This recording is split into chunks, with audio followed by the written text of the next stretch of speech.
ពីកន្លែងថ្មីទៀតហើយនៅចិត្តកពតដែលអ្នកទាំងអស់គ្នាអាចជិះម៉ូតូឬក៏ជិះឡានទៅដល់បានដែលមួយកន្លែងយើងអាចជិះទូកកាយៈលេងបាននិងហូបបាយថ្ងៃត្រង់នៅនឹងហើយមួយកន្លែងទៀតយើងអាចទិញម្ហូបពីកំពតយកទៅហូបឈៀលពេលល្ងាចជុំគ្នាហើយគេក៏មានលក់បុកល្ហុងនិងម្ហូបផ្សេងៗនៅនឹងដូចគ្នាតែតម្លៃសមរម្យមែនតើជួបរៀបចំជម្រាបសួរពុកម៉ែបងប្អូនទាំងអស់គ្នាថ្ងៃនេះខ្ញុំមកចែកម្លែកកន្លែងថ្មីពីរកន្លែងទៀតហើយនៅខេត្តកំពតកន្លែងទី1ដែលខ្ញុំបានទៅដល់នេះមានឈ្មោះថាភូមិថ្មីកំពតគឺគេតុបតែងរៀបចំស្អាតមែនតើមកថតរូបមកហូបបាយពេលថ្ងៃឬក៏មកញ៉ាំកាហ្វេញ៉ាំផ្អែមនៅកន្លែងហ្នឹងបានព្រោះថាសបុតចូលលេងកន្លែងហ្នឹងយើងអាចដូរទៅជាបង្អែមហូប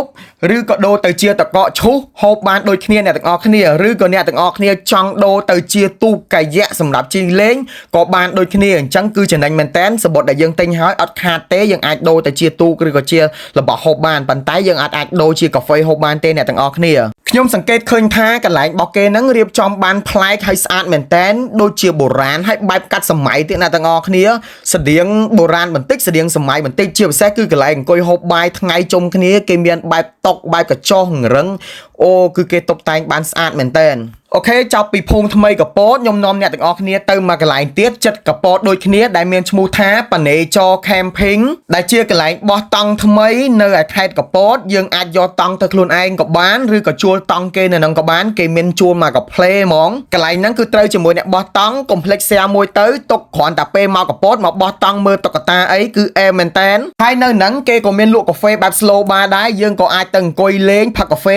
ឈៀលនៅមាត់ទឹកហ្នឹងក៏បានដូចគ្នាហើយថ្ងៃដែលខ្ញុំទៅគឺទៅចំពេលល្ងាចខ្ញុំក៏អាចបរហោះដ្រូនមើលថ្ងៃលិចបានដែរប៉ុន្តែយើងអត់អាចអង្គុយមើលថ្ងៃលិចបានទេនៅនឹងមានតែ view ថ្ងៃរះអត់មាន view ថ្ងៃលិចទេអញ្ចឹងបើចង់មើលថ្ងៃលិចដូចខ្ញុំត្រូវបរហោះដ្រូនមើលហើយតែទេសភាពថ្ងៃលិចនៅនឹងគឺស្អាតមែនតើបែបផ្ទះអ្នកភូមិយើងជិះម៉ូតូកាត់ថ្ងៃលិចអូគឺនិយាយមែន the best សម្រាប់ខ្ញុំអារម្មណ៍មួយហ្នឹងហើយអីដែលចង់ recommend អ្នកទាំងអស់គ្នាពេលមកកពតពេលល្ងាចអត់ដឹងទៅញ៉ាំអីណាអ្នកទាំងអស់គ្នាអាចទៅខេត្តកពតចូលទិញម្ហូបអាហារចំណីចំណុកតិចតួចមកយកមកញ៉ាំជុំគ្នានៅនឹងមកដូចក្រុមខ្ញុំមកជុំគ្នានៅនឹងហើយចំពេលដែលគេមានតែខ្នោតជូរយើងយកម្ហូបយើងមកខ្លះមកដាក់ជុំគ្នាគឺសប្បាយមែនតើអ្នកទាំងអស់គ្នាក្តីសុខខ្ញុំគឺជុំគ្នាបែបអស់លុយតិចអញ្ចឹងគឺក្តីសុខណាស់ហើយនៅនឹងគេក៏មានលក់បុកល្ហុងម្ហូបអាហារផ្សេងនិងភេសជ្ជៈផ្សេងដូចគ្នាចុងក្រោយខ្ញុំនូទីវីដេអូបានមកដល់ទីបញ្ចប់ហើយអរគុណច្រើនជម្រាបលាអ្នកទាំងអស់គ្នាបាយបាយ